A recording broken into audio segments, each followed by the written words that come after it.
The magical moment of conducting, which is you go onto a stage, there's an orchestra sitting, they're all, you know, warming up and doing stuff.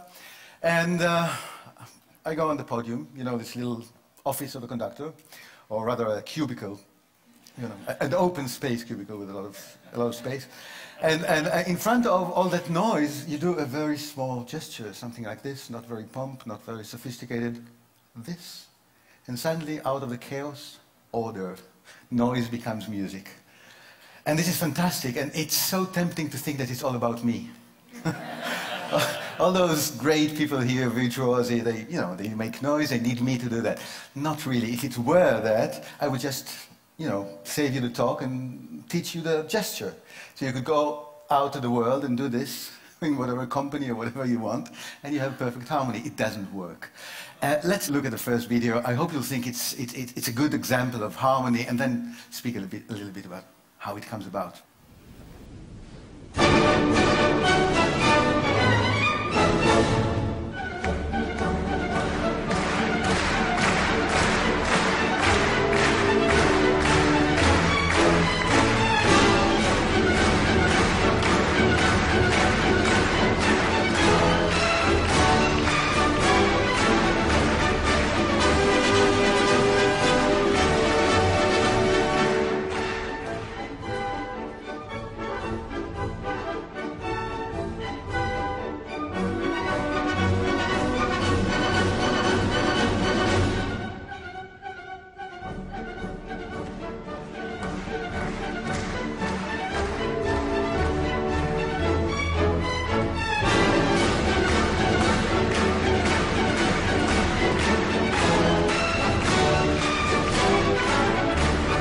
Was that nice?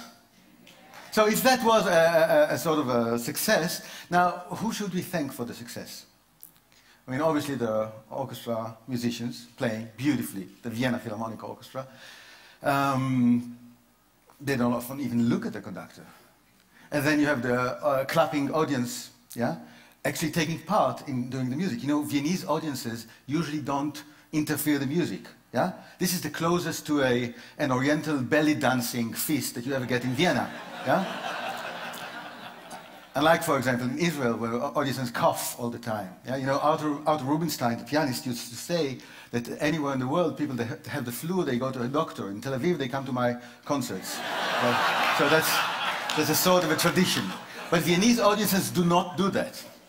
But here they go out of the regular, just to be part of that, to become part of the orchestra, and that's great. You know, audiences like you, yeah, make the event. But what about the conductor? What can you say the conductor was doing, actually? Yeah, he was happy, and I often show this, to senior management. People get annoyed. You come to work. How come you're so happy?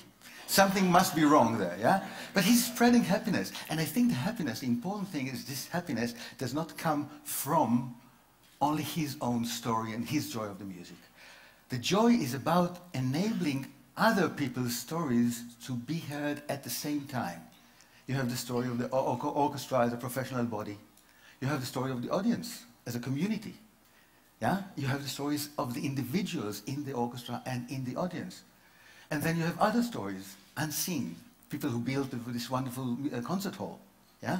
People who made those, Stradivarius, Amati, all those beautiful instruments. And all those stories are being heard at the same time. This is the true experience of a live concert. That's a reason to go out of home. Yeah?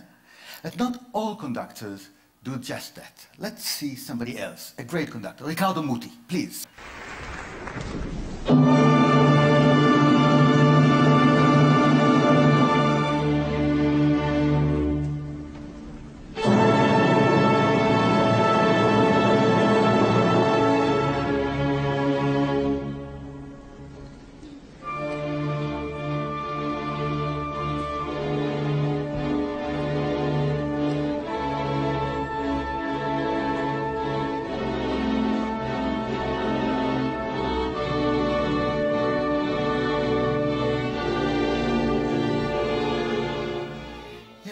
very short, but you could see it's a completely different figure, right? He's awesome. He's so commanding. Yeah? So clear. Maybe a little bit over clear. Can we have a little demonstration? Would you be my orchestra for a second? Can you sing, please, the first note of Don Giovanni? You have to sing, oh, and I'll stop you. Okay? Ready?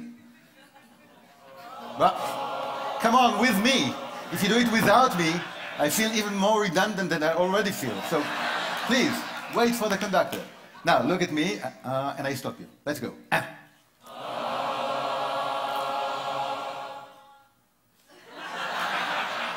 So we'll have a little chat later. But there's a vacancy for a...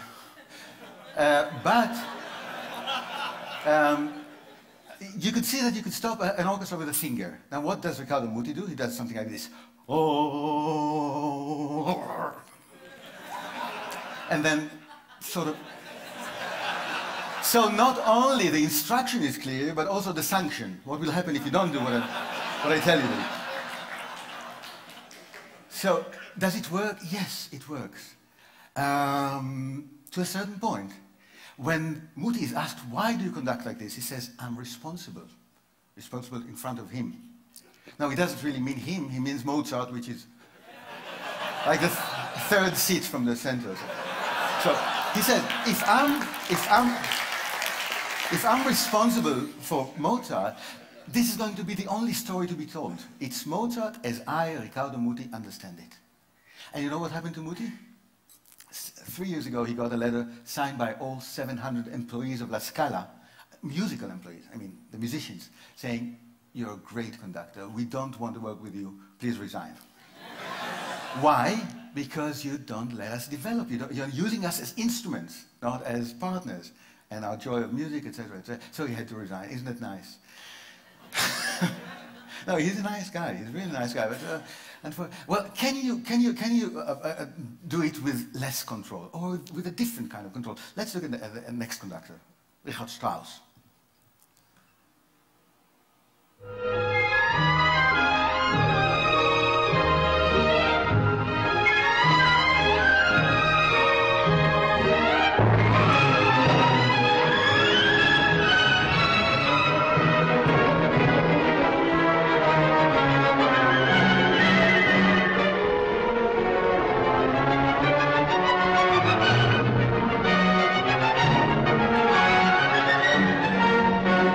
I'm afraid you'll get the feeling that I really, picked up on him because he's old, and it's not true. When he was a young man, about 30, he wrote what he called the 10 Commandments for conductors. First one was, if you sweat by the end of the concert, it means that you must have done something wrong. That's the first one. The fourth one you like better. It says, never look at the trombones. It only encourages them. So, the whole idea is really to let it happen by itself. Do not interfere. But how does it happen? Did you see him turning pages in the score? Now, either he's senile and doesn't remember his own music because he wrote the music, or he's actually transferring a very strong message to them saying, come on guys, you have to play by the book. So it's not about my story, it's not about your stories, it's only the execution of the rhythm music, no interpretation. Interpretation is the real story of the performer. So no, doesn't want that. That's a different kind of control. Let's see another super conductor, a German superconductor, Herbert von Karajan, please.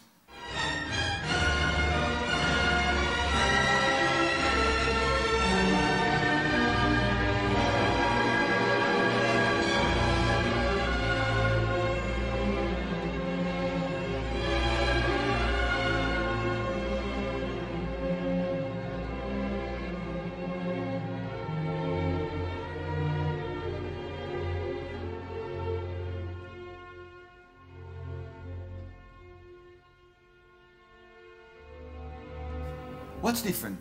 Did you see the eyes? Closed. Did you see the hands?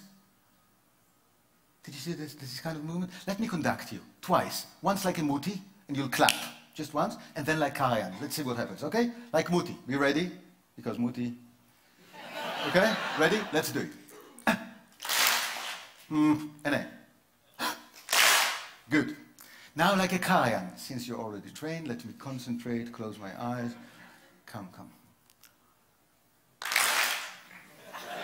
Why not together?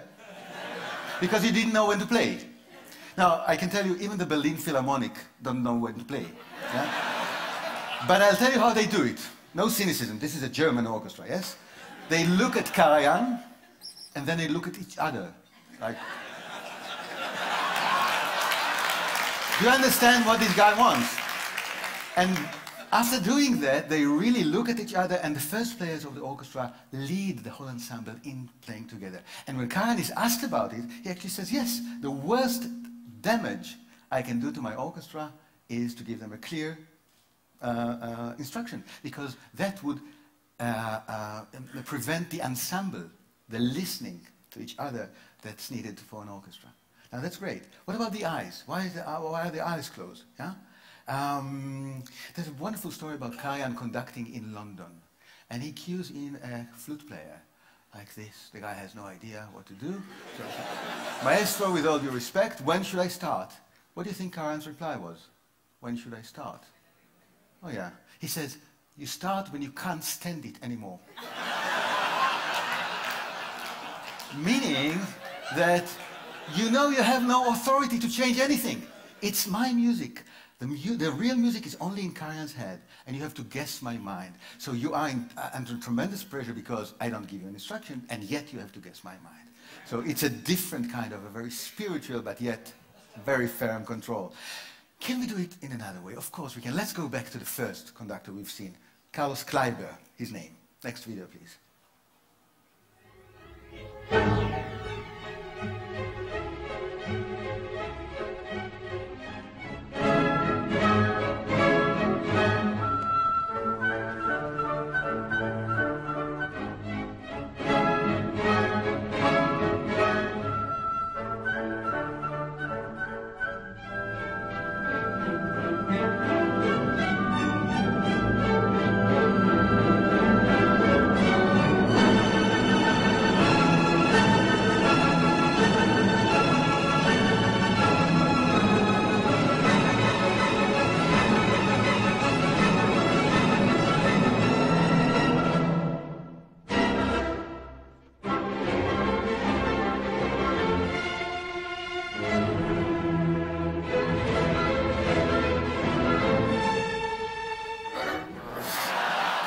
Yeah, well, it is different, but isn't that controlling the same way? No, it's not, because he is not telling them what to do. When he does this, it's not take your Stradivarius and, like Jimi Hendrix, smash it on the floor. Yeah, it's not that. He says, this is a gesture of the music.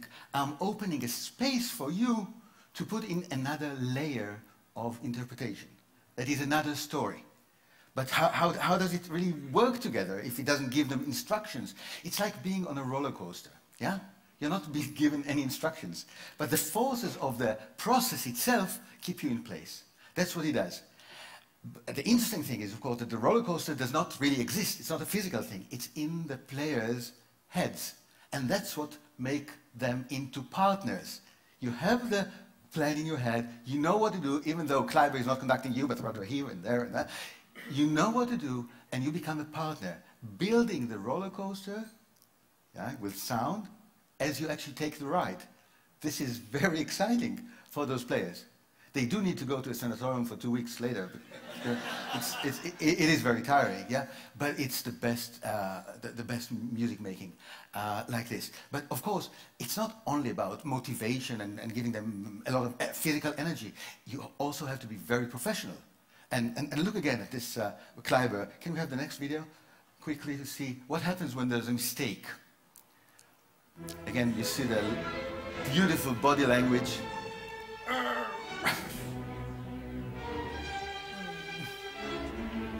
And now there's a trumpet player who does something not exactly the way it should be done. Go on with the video. Look. See? Second time for the same player. And now the third time for the same player.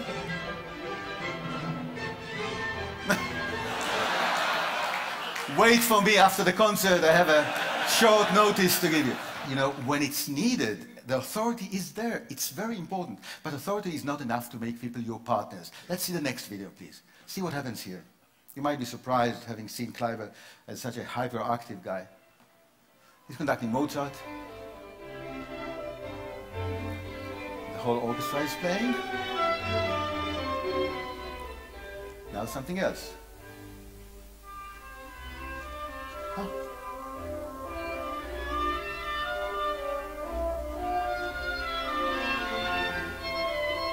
See? He is there 100%, but not commanding, not telling what to do, rather enjoying what the soloist is doing. Another solo now. See what you can pick up from this.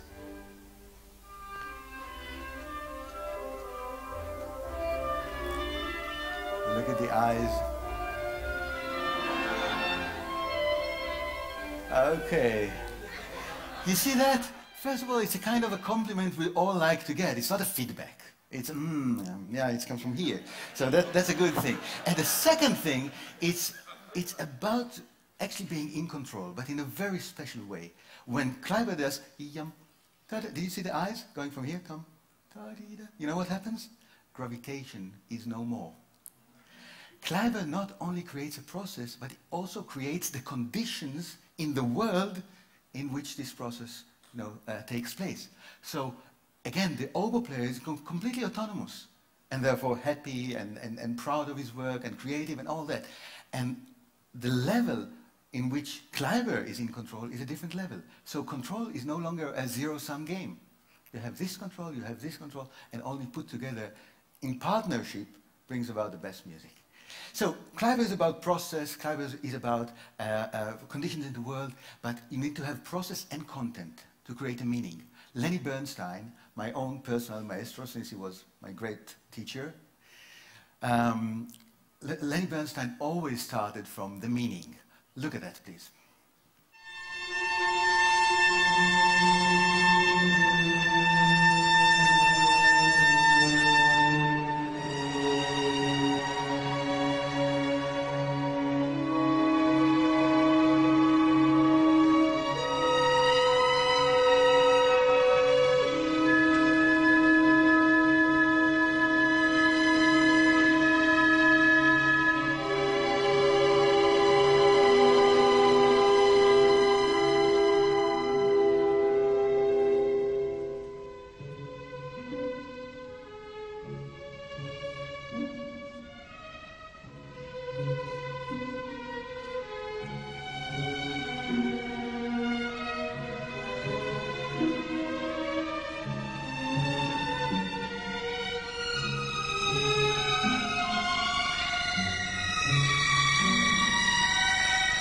Remember the face of Muti at the beginning? Muti had a wonderful expression, but only one. Did you see Lenny's face? You know why? Because the meaning of the music is pain. And you were playing a painful sound, and you look at Lenny, and he's suffering, but not in a way that you want to stop. He's suffering like, enjoying himself in a Jewish way, as they say. Yeah? Not only suffering, but you can see the music on his face. You can see the baton left his hand, no more baton. Now it's about you, the player, telling the story. Now it's a reverse thing. You're telling a story and you're telling a story, and even briefly, you become the storyteller to which the community, the whole community, listens to. And Bernstein enables that. Isn't that wonderful? Now, if you're doing all the things we talked about together, and maybe some others, you can get to this wonderful point of doing without doing.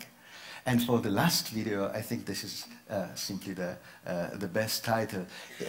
My friend Peter says, if you love something, give it away. So, please.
Traffic is a global epidemic.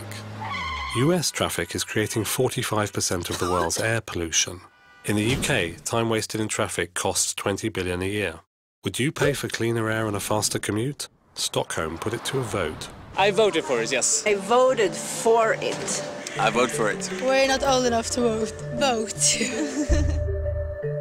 We had to do something in Stockholm to improve the environment and to get a better flow in the traffic. We put a price on taking your car into the central parts of Stockholm, and we call that congestion charges.